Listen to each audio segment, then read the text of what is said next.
তো আমরা মোটামুটি প্রস্তুত। আমরা যে প্রস্তুতিগুলো লাগে, একটা হচ্ছে যে আর্থিক প্রস্তুতি, কারণ আপনার তো কয়লা আনতে হবে, গ্যাস আনতে হবে, এটার জন্য টাকা এবং ডলারের সংস্থা, সেটার জন্য আমরা অর্থ উপদেষ্টার সঙ্গে কথা বলে আমরা আর্থিক ব্যবস্থাপনা করেছি।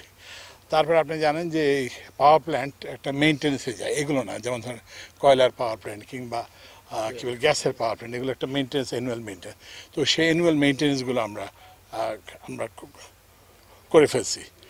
তারপরে ওই যে কয়লা আনার যে ব্যবস্থা সেগুলো করছি, তারপরে কি বলে যে গ্যাস আনার ব্যবস্থা করছি।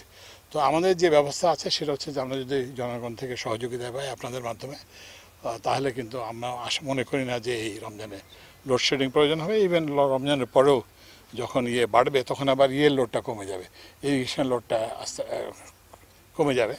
তো ওই জন্য একটু এই কিছুটা দিন, এই যে রোজার মাস এবং তারপরে কিছুদিন, এরপরে তো আবার ধরেন ওই ইরিগেশন থাকবে না, তখন আবার এই জিনিসটা হয়ে যাবে।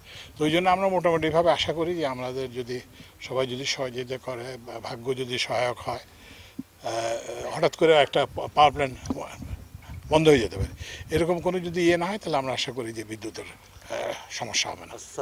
নতুন করে